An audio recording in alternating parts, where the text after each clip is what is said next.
Hola, ¿cómo están? Bienvenidos a una nueva sesión del curso de comprensión lectora. El día de hoy vamos a trabajar esta idea de que la lectura de comprensión o la comprensión lectora es un rasgo de una competencia más amplia que es la lectura.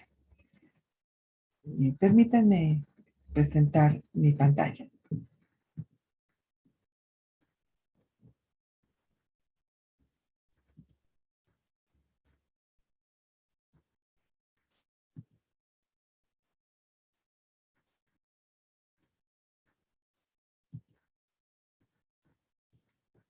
Muy bien, pues recordemos, ¿verdad? El tema anterior hablamos sobre lo que es una competencia y decíamos que es un sistema de conocimientos, habilidades, destrezas y valores que se manifiestan frente a una situación concreta. Hablamos de que las competencias son, decíamos que son un sistema, porque si solamente lo consideramos como un conjunto sería el agregado, el agregado de todas las partes. Sin embargo, lo consideramos un sistema porque no basta con sumar las partes, es importante reconocer las diferentes relaciones que se establecen entre ellas y el todo, así como entre ellas mismas. Entonces es un sistema, le podríamos llamar un sistema abierto, que también se ve influenciado de manera determinante por el contexto.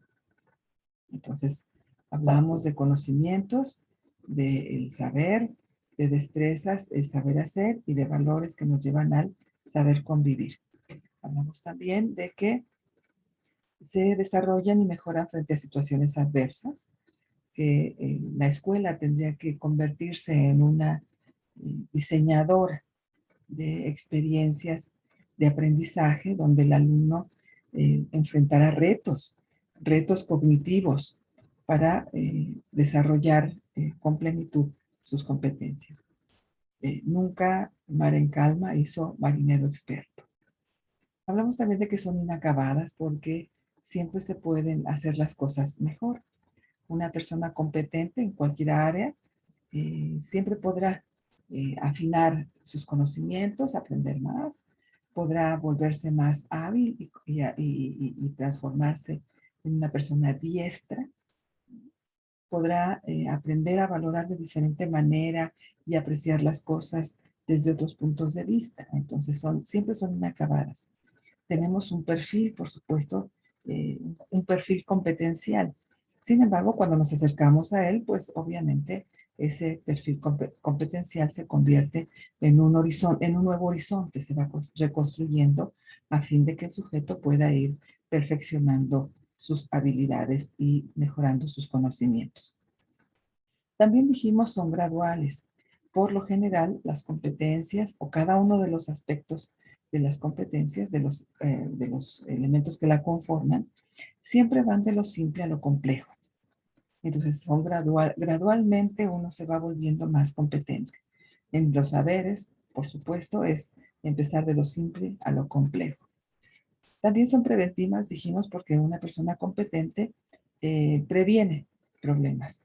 Son verdaderamente un espacio para prevenir condiciones o problemas o situaciones no deseadas, no deseadas.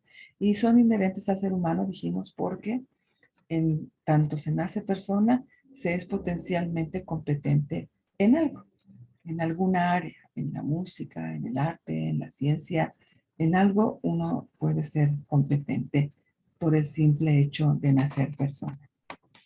Hasta aquí nuestra primera activación de conocimientos previos atendiendo a la primera sesión. ¿Qué significa leer?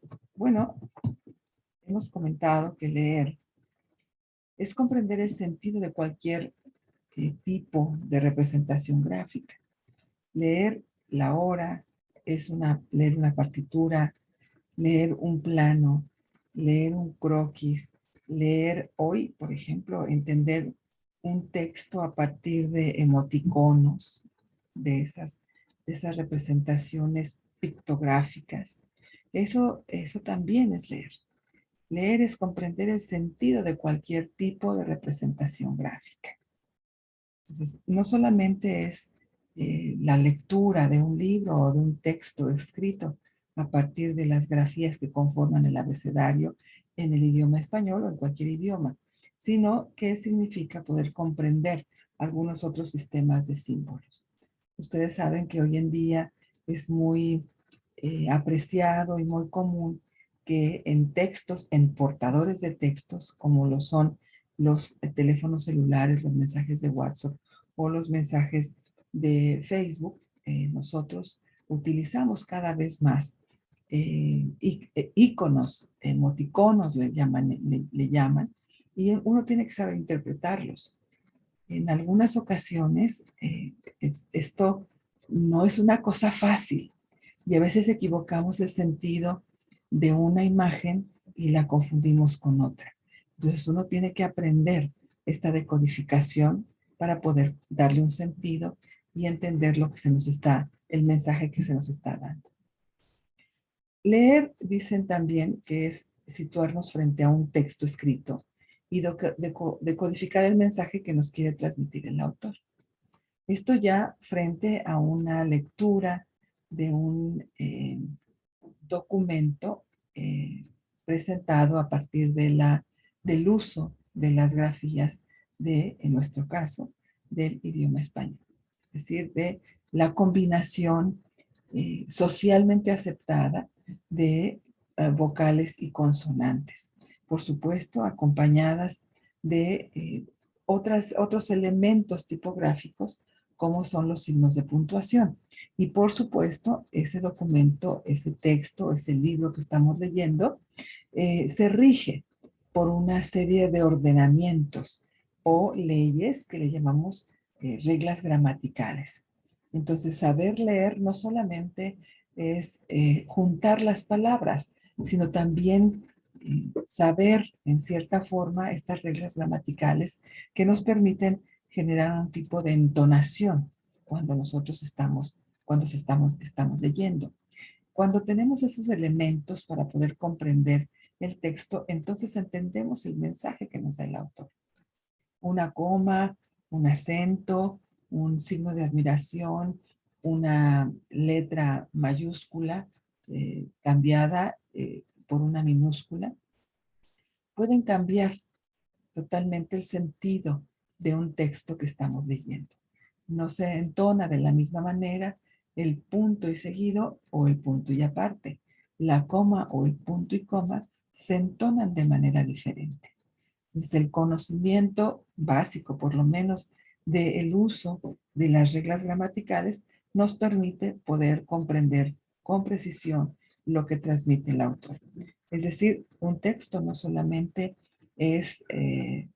son letras, son todos estos elementos de apoyo que nos permiten comprender eficientemente lo que el autor nos está queriendo transmitir. La lectura es un proceso mental y visual. Nosotros leemos, claro, no necesariamente tiene que ser visual. En el caso del lenguaje braille, por ejemplo, es un proceso táctil e intelectual. Es un proceso que requiere procesos mentales, ¿no? En este proceso se deduce el significado de un texto, se interpreta su contenido, se comprende el mensaje, se realizan inferencias y se hacen cuestionamientos. Cuando nosotros estamos avanzando en la lectura de comprensión, en la comprensión lectora, es importante que tengamos en mente que no podemos hacer una lectura lineal, una lectura, digamos, de derecha a izquierda, ininterrumpida. A lo largo de la lectura de un texto, uno tiene que hacerse preguntas desde el mismo título. Uno tiene que hacerse preguntas, no solamente hacia el título, sino también hacia el autor. Un tip muy importante, una pista que ustedes, una estrategia que yo sugiero siempre, es que cuando dejemos leer a los alumnos algún texto, les digamos quién es el autor. Vamos, no que les demos la biografía del autor, sino que no sea un texto, digamos, anónimo, que tenga un autor y que parte de la lectura que hagan sea la búsqueda de la información que sitúe al autor en un momento histórico determinado, por ejemplo, o en una corriente teórica, o como representante de una disciplina, o como, digamos, un detractor de otras teorías. Es importante conocer al autor, porque de esa manera se conoce su pensamiento. Personalmente, yo siempre recomiendo que, sobre todo en la educación superior, de ser posible, en la educación media superior, y tal vez también en la secundaria, se prefieran autores vivos. Una lectura para elaborar un artículo o un ensayo sobre un tema, es recomendable que se consulten autores vivos, porque estos autores vivos están viviendo lo mismo que nosotros, están enfrentando las mismas circunstancias a nivel mundial que estamos enfrentando nosotros. Claro, no es fácil encontrar gente joven, gente viva, que tenga ya un planteamiento teórico sólido. Por lo general, son gente, son autores mayores que ya tienen algún tipo de producción, digamos, literaria. Su obra es muy amplia y entonces podemos identificar cuáles son sus planteamientos básicos, cuáles, alrededor de qué planteamientos gira su pensamiento y qué es lo que escribe en ese sentido. Entonces, para poder leer comprensivamente, uno tiene que, además de hacerle preguntas al texto, hacer inferencias, hay que preguntarnos quién es el autor. Por ejemplo, si yo les comentara, bueno, hay que leer a Edgar Morin y su libro Los 7 saberes necesarios para la educación del futuro. Pues lo primero que hay que hacer es saber quién es él. Bueno, Edgar Morin es un autor vivo, ¿no? En junio de este año acaba de cumplir 100 años de vida. 100 años, es un autor francés, eh, cumple 100 años de vida, ¿no? Estuvo en toda la Segunda Guerra Mundial y también en los movimientos juveniles de Francia. Su nombre originalmente era Edgar Naum y lo cambia a Edgar Morin en una declaración de protesta frente a las políticas de Francia en relación a los acontecimientos posteriores a la Segunda Guerra Mundial. Entonces, cuando sabemos esas cosas, entonces podemos inferir algún tipo de información. Por ejemplo, pues es un hombre que con 100 años de vida seguramente ha vivido todo, todo lo que aconteció en el siglo XX y lo que llevamos de nuestro siglo XXI, él lo ha vivido. Es decir, muchos de nosotros, cuando nacimos, ya había un Edgar Morin en el mundo. Y muchas personas han nacido y muerto y Edgar Morin sigue estando en el mundo. Eso nos hace inferir cosas. Es un hombre que, bueno, tiene una experiencia en los movimientos sociales, que ha sido parte de la historia de Europa, ¿no? Eso nos puede permitir eh, pensar su libro, Los 7 saberes para la educación del futuro, de una manera diferente. Entonces, para comprender un libro, hay que entender y conocer al autor. Entonces, es muy difícil hacer esto cuando, por ejemplo, queremos hacer una tesis de grado a partir de autores encontrados en revistas. En muchas ocasiones, demasiadas para mi gusto, los autores que escriben en revistas, si bien pueden ser importantes sus aportaciones, no tienen ninguna otra, solamente es esa. Entonces, nos pueden servir como para aportarnos algún tipo de información, Sin embargo, para hacer los referentes teóricos de una investigación o de una tesis sería muy difícil. Tal vez para otro tipo de textos, como un texto de divulgación científica o un texto de divulgación o dirigido al entretenimiento, podrían ser útiles. Sin embargo, para temas de mayor profundidad y envergadura científica, difícilmente podríamos consultarlos. Muy bien. ¿Por qué leer es una competencia? Bueno, decimos que leer es una competencia. En estricto sentido, más que una competencia, es un rasgo de la competencia lectora, ¿no? ¿Por qué? Bueno, porque involucra conocimientos. Decíamos, hay que saber del autor, hay que saber algo sobre el tema, pero además hay que tener los elementos básicos para codificar y decodificar lo que el texto nos va diciendo. Entonces, esta capacidad o esta, digamos ya después una habilidad, la habilidad para decodificar grafías, no es, no es un asunto que se genere de manera espontánea. Es un proceso aprendido, está conformado por procesos aprendidos. Y esto que suena tan obvio es muy importante porque este aprendizaje está atravesado por lo que se llama cultura, ¿no?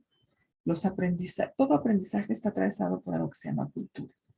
Entonces, cuando nosotros aprendemos a leer, que valga decir, es un proceso que por lo general, no, por lo general, el 99% de las veces no se realiza de manera aislada.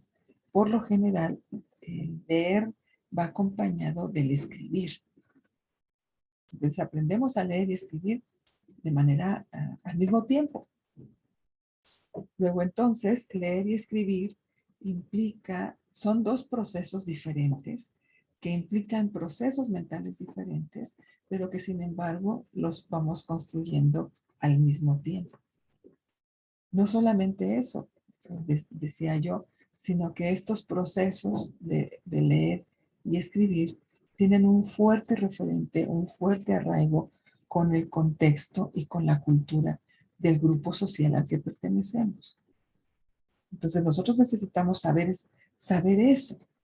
No es lo mismo, no es lo mismo, siguiendo la idea de Edgar Morin, no es lo mismo la idea que se tiene de mundo en Europa y en Francia en particular, que la idea que se tiene de mundo en América.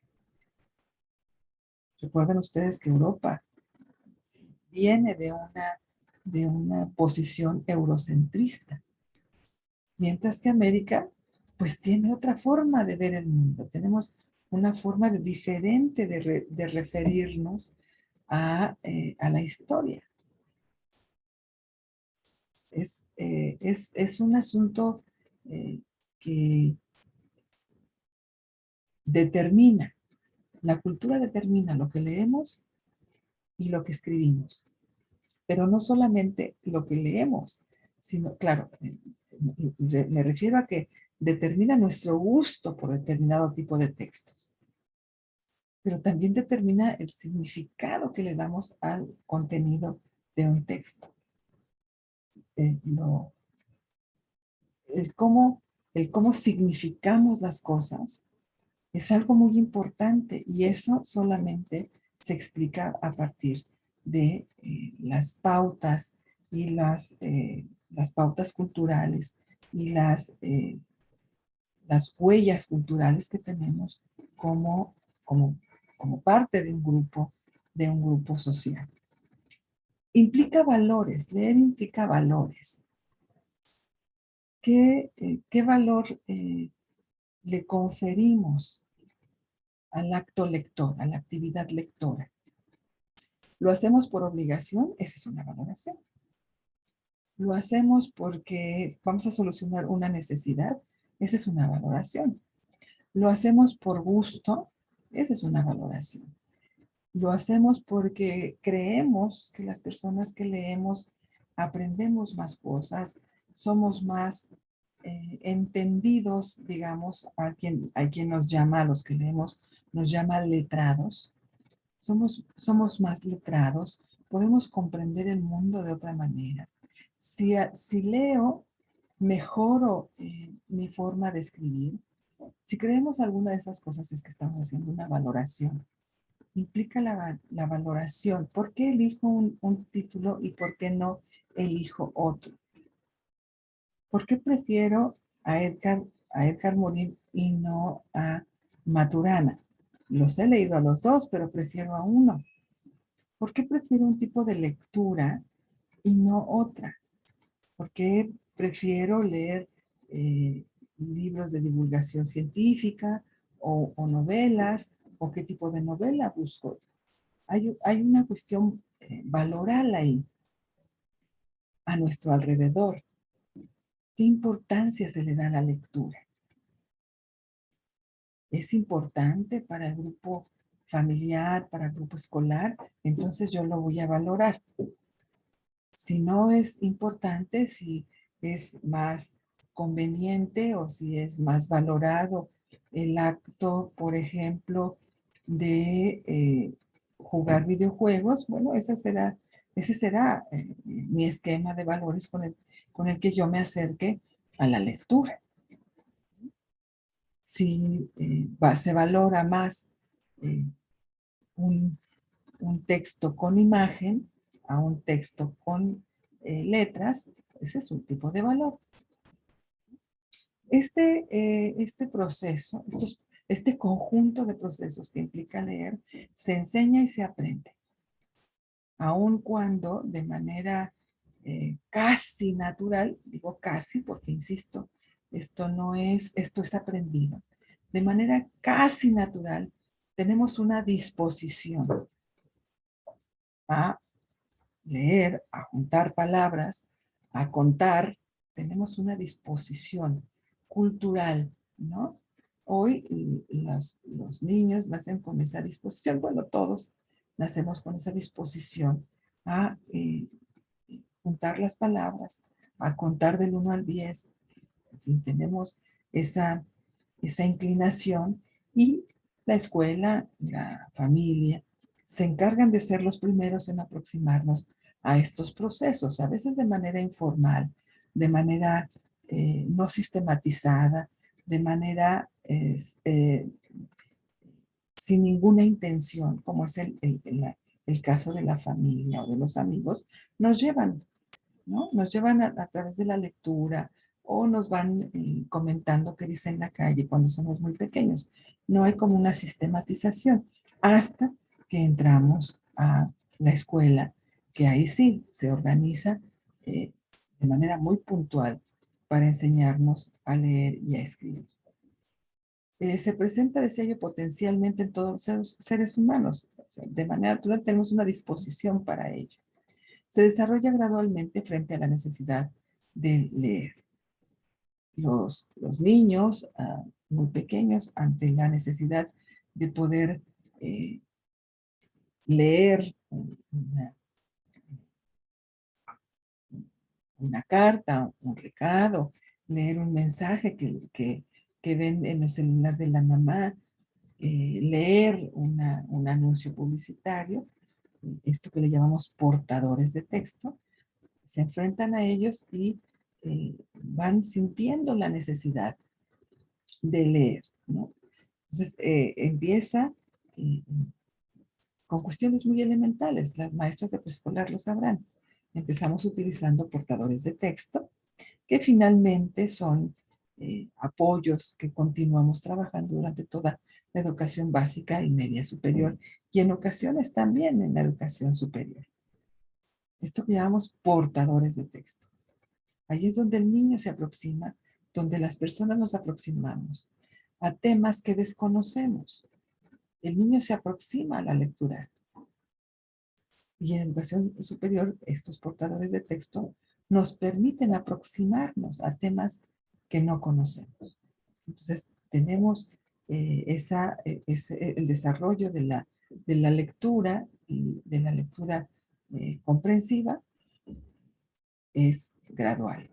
Y por supuesto, como toda competencia, se favorece cuando nos enfrentamos a entornos, eh, digamos, más exigentes. Entendemos según PISA, la competencia lectora es la capacidad de un individuo para comprender, emplear, reflexionar e interesarse en los textos escritos con el fin de lograr sus metas personales, desarrollar sus conocimientos, su potencial personal y, en consecuencia, participar en la sociedad. Noten ustedes cómo esta definición que hace el INE, que hizo el INE en el 2010, hoy ya no se llama INE, ¿no? Pero en su momento el INE lo hizo en el 2010. Tiene una fuerte influencia de un enfoque social. Es comprender, emplear, reflexionar e interesarse en los textos escritos con el fin de lograr sus metas personales. Es decir, la lectura no es un acto, digamos, ocioso. Siempre hay una intención, aunque sea la intención de relajarnos, aunque sea la intención de divertirnos, aunque sea una intención de entretenernos, hay una intención, ¿no? Entonces tenemos una meta, tenemos un fin, un propósito cuando vamos a leer. Desarrollar sus conocimientos es un asunto que también nos interesa saber más. Queremos promover, impulsar nuestro potencial personal y, por supuesto, participar en la sociedad. Pues el acto de leer, eh, dice Paulo Freire, leer y escribir, dice, es un acto de libertad. ¿Mm? Dice Paulo Freire, leer y escribir es una toma de posición política. Entonces, es un acto, yo diría también un acto de toma de una posición filosófica y ética entre las cosas. No es, la lectura nos da elementos para poder vivir de mejor manera y participar en la construcción de nuestro momento histórico. O sea, según Paulo Freire, una persona que lee y escribe sobre sí mismo y el mundo, es una persona que conoce, que se construye en un momento histórico. Cuando nosotros no promovemos este tipo de actividades, el leer comprensivamente y el escribir significativamente, entonces le negamos a la persona, le negamos al sujeto la posibilidad de construirse como un sujeto completo e íntegro, que es parte de una sociedad y que vive en un momento histórico determinado. Así de importante es promover la competencia lectora y la competencia de escribir y la competencia de leer, perdónenme, de escuchar y de hablar. Con las competencias comunicativas, nosotros nos construimos y generamos una identidad como sujetos, como parte de una sociedad y sobre todo como parte de la raza humana. Un lector competente conoce códigos que le permiten saber qué es lo que está escrito. Claro, por supuesto. Necesitamos saberlo si nos enfrentamos a un libro en inglés o un texto. Bueno, a lo mejor nos parecen un poco parecidas las palabras, las grafías son las mismas o la mayoría de las grafías son las mismas. Pero cuando nos enfrentamos a un texto escrito en un idioma como el chino o como el sánscrito o como el japonés o como el árabe, entonces perdemos competencia, perdemos la posibilidad de comprender lo que está escrito. Nos ponemos en una posición de incompetencia. Es capaz de decodificar las grafías que conforman el texto. O sea, no solamente las reconocemos, sino que somos capaces de decodificarlos. Se interesa por la lectura, es decir, le da un valor. importante en su vida cotidiana. Personalmente creo que leer libros nos ayuda a comprender de forma diferente el mundo, aunque debemos también reconocer que hoy en día las personas obtienen más información de las redes sociales, ¿no? El Facebook, el Twitter, que de libros y revistas. Entonces, también debemos comprender que la concepción misma de lo que es la lectura se tiene que ir transformando, se va transformando. ¿Leemos libros? Sí, aunque eh, la mayor cantidad de veces que leemos no son precisamente libros. Son mensajes de WhatsApp, son mensajes de SMS, SMI del teléfono. Son publicaciones en el Facebook, son twitters en el Twitter, son comentarios en el Twitter, son participaciones de ese tipo. Entonces tenemos que también aprender y a entender que las formas y los canales de lectura se están transformando. Creo yo de manera muy rápida, no quiero decir si para bien o para mal, solamente que se están transformando y debemos ser capaces de comprender hacia dónde se van transformando y poder, digamos, adaptarnos también a las nuevas formas de presentar los textos. Lee con un propósito. Decíamos, todos tenemos un propósito, pero al tener un propósito es también importante reconocerlo. O sea, ¿cuál es el propósito que tengo yo de leer un artículo científico? ¿Cuál es el propósito que tengo de leer una novela? ¿Con qué propósito leo yo una Wikipedia? ¿Cuál es el propósito de la lectura? Un lector competente sabe de eso. Construye y da significado a lo que lee. No es solamente repetir los sonidos de las grafías juntas, sino entender qué es lo que quiere decir el autor, pero sobre todo darle un significado desde mi propia comprensión. ¿Qué significa esta declaración del autor para mí, en mi vida, en mi contexto, en mi momento? ¿Qué significa? Eso es importante. Usa significativamente lo que lee. Es decir, no solamente repite lo que leyó.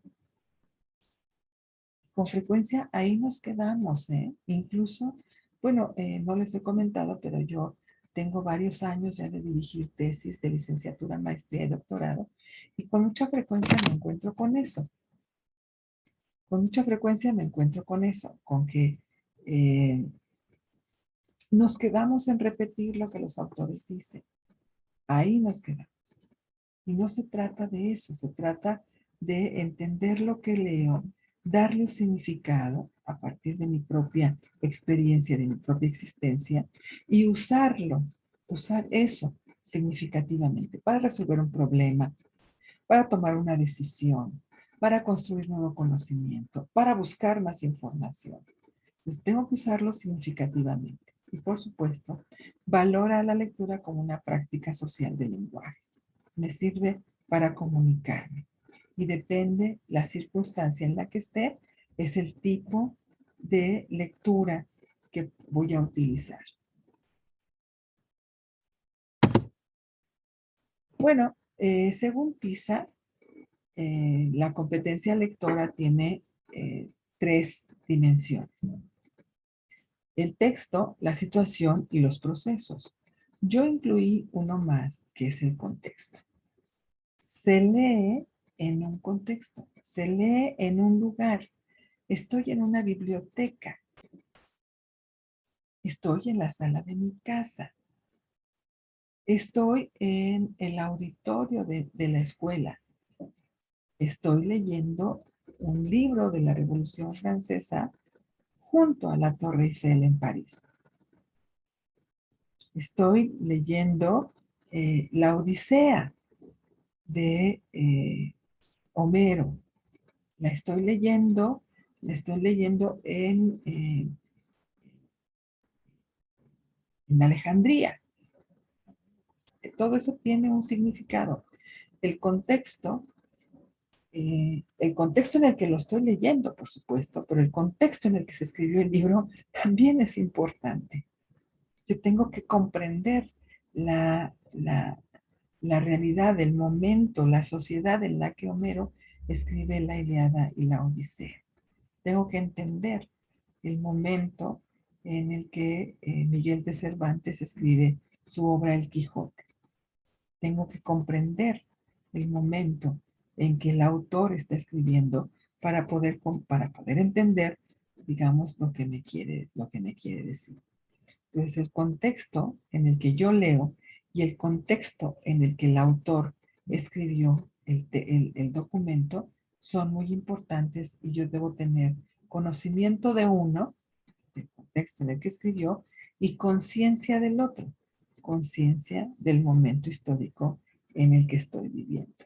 Los textos, por su parte, son vehículos que a través de un código nos van a presentar mensajes, ideas que el autor tiene en su cabeza y que quiere que sepamos, o tal vez no. Miren, hay un libro muy interesante que se llama Las Siete Moradas. ¿A qué me refiero? Que a veces no, o sea, a veces no es precisamente el interés del autor porque uno lo lea. Ese libro se llama Las Siete Moradas. Está escrito por Santa Teresa de Jesús. Y Santa Teresa de Jesús era una monja muy disciplinada. Ustedes saben que las monjas hacen voto de obediencia.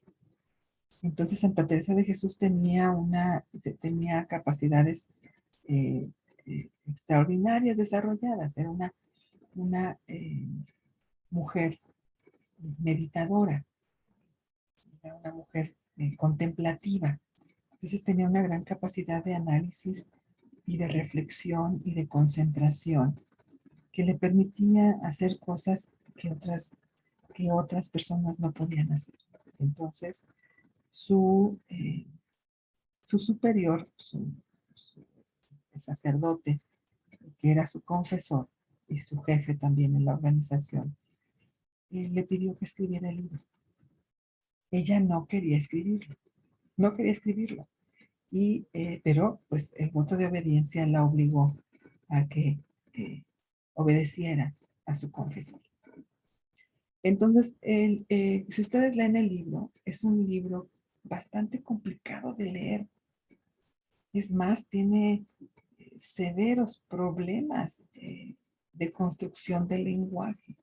Entonces uno lee un párrafo y uno tiene que volverlo a leer y volverlo a leer hasta comprender de qué se trata. Y ella lo confesó, ¿no?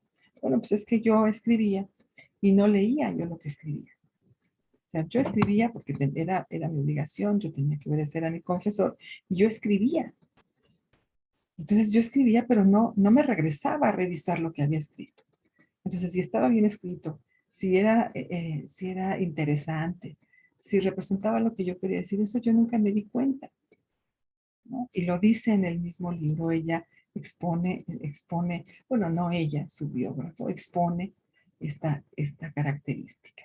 Entonces, a veces nos encontramos así, con libros que no precisamente fueron escritos para que uno los comprendiera, o con libros que en muchas ocasiones rompen las reglas gramaticales. Si ustedes revisan una de las grandes obras de Gabriel García Márquez, que se llama El Otoño del Patriarca, me van a comprender lo que les digo. Es un libro que está escrito a renglón seguido. No hay un solo punto y aparte. Eso rompe con todas las reglas gramaticales. Además, cambia de un tema a otro en un solo párrafo y uno no lo nota. Entonces, no necesariamente los textos, todos los textos se rigen por reglas gramaticales estrictas. Bueno, un lector competente es capaz de comprender eso, de entender esa condición del libro y entonces disponerse a comprenderlo en su propia característica, en su propio ser libro. Así lo escribió. Yo tengo que esforzarme por entender lo que me está diciendo. Bueno, estas dimensiones que plantea PISA, como son el texto, bueno, la misma institución lo define. Dice que los textos son los diversos materiales de lectura. Llámese como se llame.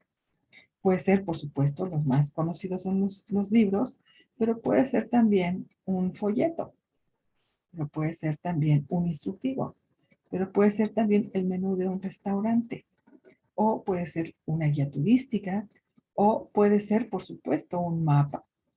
Entonces son textos. Los textos se clasifican según su estructura, sus características en libros textuales, en libros de contenido, según su contenido, o según su finalidad. Según el texto, pueden ser narrativos, expositivos, descriptivos y argumentativos.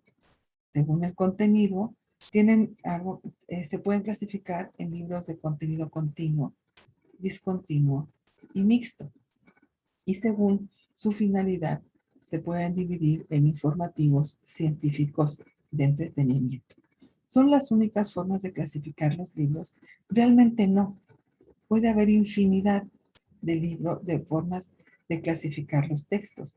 PISA retoma estos como las clasificaciones más comunes. Cuando hablamos de los textos, de los libros en su clasificación textual, nos referimos a las narraciones, a las exposiciones, a las descripciones y la argumentación.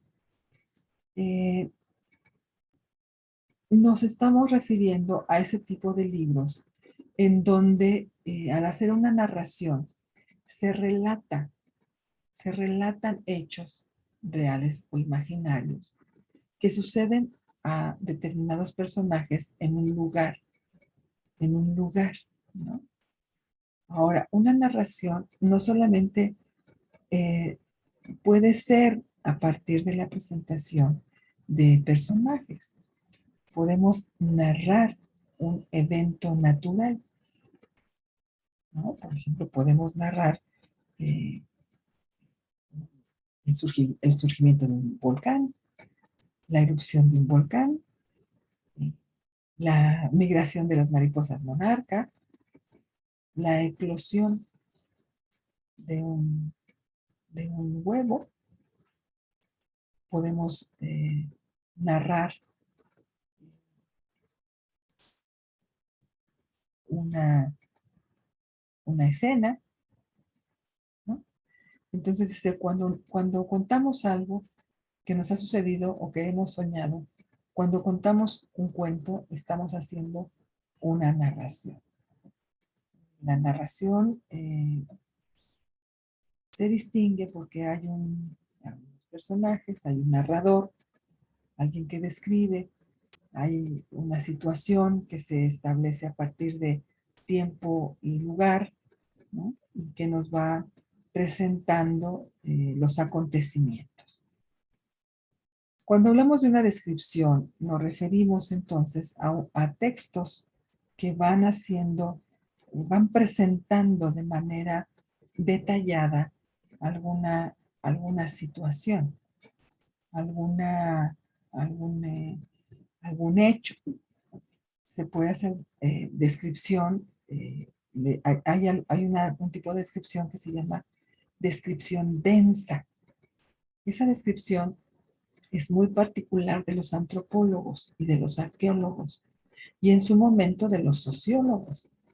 describimos de manera densa, dice Bobbio, una descripción densa de el evento que estamos observando. Un texto clásico,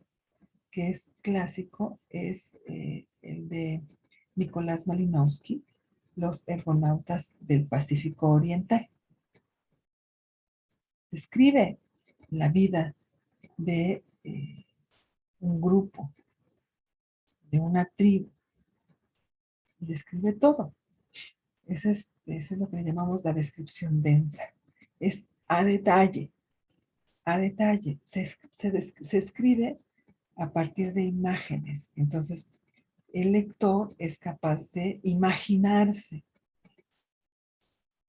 los colores, los ademanes, los gestos, las luces, es capaz de imaginarse los olores, los sonidos que está describiendo el autor.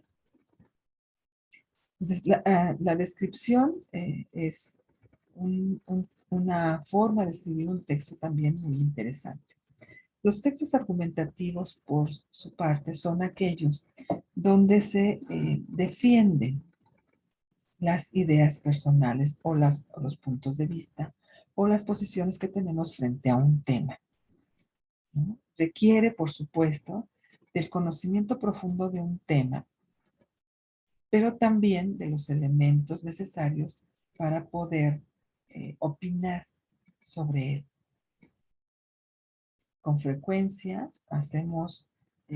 argumentamos en favor o en contra de una idea, pero necesitamos tener elementos para hacer uno u otra cosa.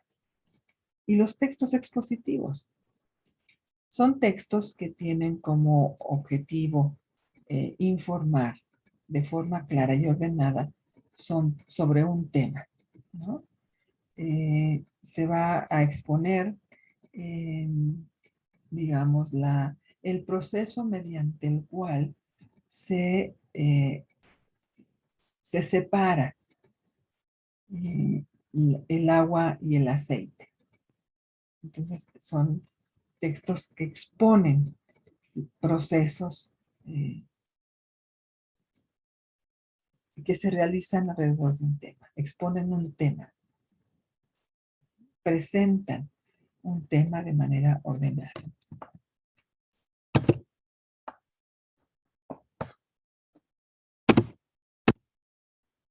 Los textos, a partir de su contenido, se clasifican en continuo, discontinuo y mixto.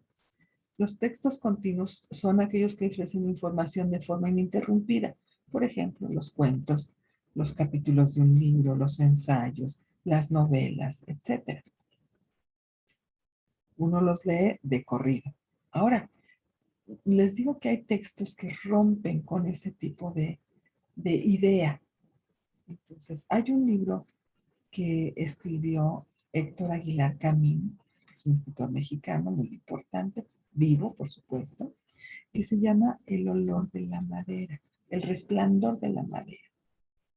Y él, desde el principio del texto, desde la presentación, él dice, si usted lee el libro de forma lineal, leyendo capítulo 1, 2, 3, 4, 5, 6, etc., usted va a enterarse de una historia. Pero si usted lo lee 1, 3, 5, 7, 9 y después 2, 4, 6, 8, 10, se va a enterar de una historia diferente. Entonces, ese libro, por ejemplo, podría en algún momento romper esta idea de que las novelas son textos continuos. En cierta forma, ¿no? Rompe con esa idea. Los textos discontinuos son aquellos cuya función principal es apoyar informativamente sin seguir una secuencia. Por ejemplo, los textos de mapas, de diagramas o formularios. Un instructivo, por ejemplo. De estos instructivos de hágalo usted mismo, ¿no? O de cómo usar determinado equipo.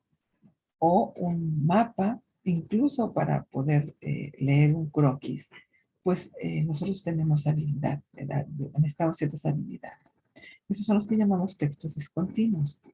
Y los textos mixtos son una combinación de ambos formatos. Son, por ejemplo, libros de consulta, revistas, recetarios, informes de trabajo, informes de investigación. Son a lo que llamamos textos mixtos. Y encontramos también los textos clasificados a partir de su finalidad. Pues encontramos libros informativos, por ejemplo, un artículo de una revista, la noticia en un periódico, son textos informativos. Ahora en el teléfono nos llegan permanentemente noticias, ¿no? Son textos informativos. De divulgación son textos destinados a difundir el conocimiento científico y tecnológico por lo general. Entonces, después de que se hace una investigación, hay que hacerlo llegar a mayor cantidad de personas y que no se quede solo en la comunidad científica, sino que llegue a mayor número de personas. Entonces, esos textos se llaman de divulgación científica. Son escritos de una manera menos rigurosa, menos científica, menos metódica, menos abstracta, y nos presentan a la comprensión de todos, pues los resultados de algún tipo de estudio de investigación. Bueno, hay tres situaciones, según PISA, una de los componentes de la lectura es el reconocimiento de situaciones y reconocen algunas situaciones que son las más comunes. La personal, ¿no? Es cuando la persona lee para satisfacer una necesidad personal, por ejemplo, leo cartas, leo un correo electrónico, leo un mensaje de texto, leo un mensaje de WhatsApp, ¿no? Y hago lecturas de libros de ficción, busco saciar alguna curiosidad en el tiempo de ocio, ¿no? Voy a revisar la cartelera cinematográfica, voy a leer cuál es la discografía de mi autor, de mi cantante favorito, voy a buscar cuál es la biografía de mi actor favorito o de un actor que me interesa, etc. Esa es una de las situaciones. Leo porque quiero enterarme de algo sin, digamos, sin ninguna finalidad trascendente. Pero también hay otra situación que es la pública. El sujeto lee textos relacionados con actividades e intereses sociales. Por ejemplo, documentos o formatos oficiales, carteles informativos sobre acontecimientos públicos, ¿no? El informe de gobierno, las declaraciones, este acuerdo que salió hace unas semanas en donde nos dice que los profesores debemos presentarnos ya a la escuela. Bueno, esos son documentos, esas son la situación pública. Yo debo leer la ley, debo leer el reglamento de tránsito, o sea, todos esos elementos forman las situaciones públicas. No se dirigen a alguien en particular, sino a públicos más amplios. El reglamento de tránsito, pues es a todos aquellos que manejamos un auto. El acuerdo secretarial, que nos regresa a la escuela, bueno, pues no va dirigido a todos, ¿verdad? Sino solamente a gremio magisterial. Hay situaciones educativas donde la persona lee textos para realizar una tarea. Por ejemplo, el libro de texto. Son libros para ser leídos en el salón de clase, pero también en casa. Entonces son textos que pueden combinar diferentes estilos de redacción. Son por lo general, aunque ahora ya es un poco más flexible esta situación, por lo general los escoge el profesor, ¿no? Claro, esto no evita, no excluye que haya profesores que prefieren que los propongan sus alumnos. Vamos a ver, propongan ustedes algún texto que vamos a leer sobre este tema. Y también existe una situación laboral. Son textos que son necesarios leer para el desempeño de una labor. Por ejemplo, eh, si estoy buscando trabajo, veo los textos clasificados. Si estoy desempeñándome como operador de una maquinaria, pues reviso el instructivo. Si estoy desempeñándome como jefe de un departamento, pues leo el manual de funciones. Y en fin, eh, infinidad de textos que me van a permitir desempeñarme de mejor manera. Bueno, los procesos también son parte de esto de saber leer. Estos procesos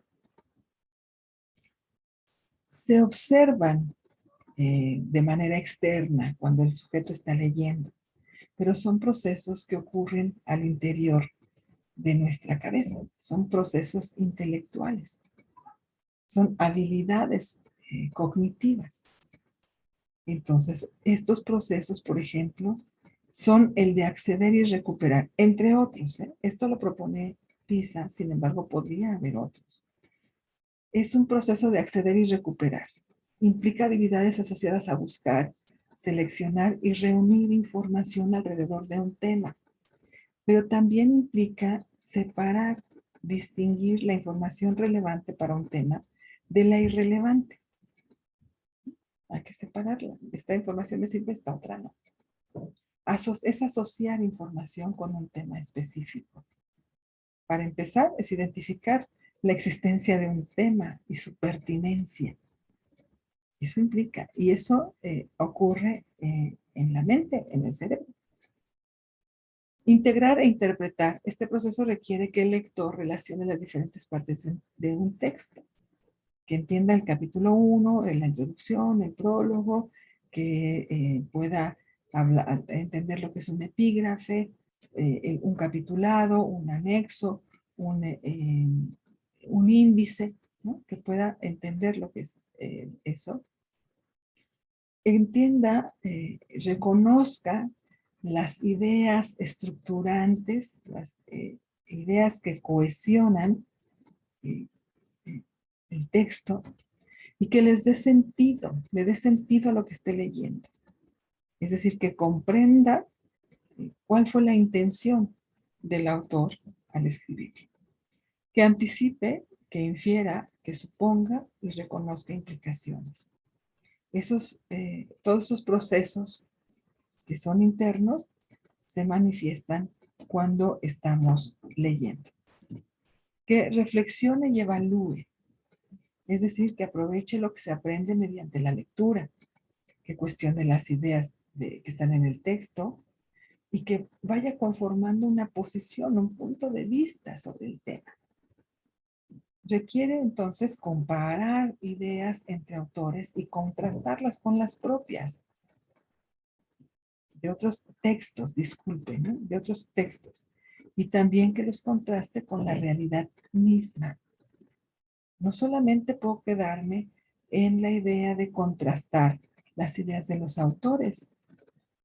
Puede ser que hoy el libro de El origen de las especies tengamos que contrastarlo con la realidad o los planteamientos de Piaget con sus etapas de desarrollo cognitivo. Sería interesante contrastarlas hoy en estas circunstancias donde la tecnología nos facilita las cosas o nos las dificulta. Sería interesante saber si las personas seguimos atravesando por esas etapas en su momento. El acto lector forma parte de un amplio conjunto de prácticas letradas tanto de lectura como de escritura, que se llevan a cabo en distintos grupos y comunidades, en las cuales se utiliza el lenguaje escrito con propósitos determinados y en las que dicha utilización regula tanto la inclusión como la participación de los alumnos, de los individuos que las integran. Nosotros leemos para poder participar en un momento histórico determinado. Leer, maestros, maestras, es un sistema de comunicación aprendido en un contexto al que se asocia uno de manera natural. Leer y escribir siempre están relacionados con alguna práctica social. Leer tiene una finalidad práctica. No es una finalidad, no es un acto inútil. Siempre tiene una utilidad y hay una finalidad práctica. Leer no se reduce a la manipulación y decodificación de grafías y signos. Es relacionar los signos y las grafías en conexión con hechos, circunstancias, actividades e intereses humanos. Entonces, nuevamente nos concentramos en social, este enfoque social de la lectura que nos lleva a identificarnos como lectores en un contexto histórico determinado. Finalmente, bueno, leer va más allá de la relación íntima y personal del lector con el texto. En muchas ocasiones se creía eso, que leer era una relación íntima y personal con el lector, entre el lector, el texto y, por supuesto, el autor del texto. Es un acto cultural que involucra la historia del lugar donde se lee, la historia del autor, la historia del lector, la intención al realizar la lectura. Es leer comprensivamente, es entender la coexistencia de los factores personales y contextuales que se involucran en el acto de leer. Y teniendo esto como referencia, entender la idea del autor, asignarle sentido y usar lo leído con un propósito. Por todo esto, maestras, maestros, podemos decir que un lector competente, volvemos a insistir, decodifica documentos y o portadores de texto, selecciona diferentes tipos de texto según amerite la circunstancia. La lectura es contextual. Utiliza la lectura como una herramienta para satisfacer necesidades concretas, definidas y relativamente individuales. Distingue entre la lectura de entretenimiento, la lectura para el trabajo, la escuela, y la lectura pragmática como la lectura de un instructivo o un mapa. Lee para informarse, para entender, comprender y aprender algo de su contexto social y participar activamente en la vida de su comunidad. Leer y escribir nos convierte en ciudadanos, nos permite ser mejores ciudadanos. Y por supuesto, valora la lectura como una forma de construirse, emanciparse y empoderarse en su contexto. En este sentido, maestros, maestras, pues la idea, por supuesto, es que a lo largo de este semestre que tenemos enfrente o a lo largo de nuestra actividad docente, promovamos entre los alumnos la capacidad de leer, el gusto por la lectura, fíjense bien, el gusto por la lectura, no por la compra de libros, o sea, no estamos hablando de la compra de libros, estamos hablando del acto, de la práctica social que significa leer. Que promovamos la lectura, pero que también recuperemos nosotros la idea de que la lectura, la concepción que tenemos hoy de lectura, es diferente a la que podíamos haber tenido todavía hace algunos años. Voy a detener la grabación.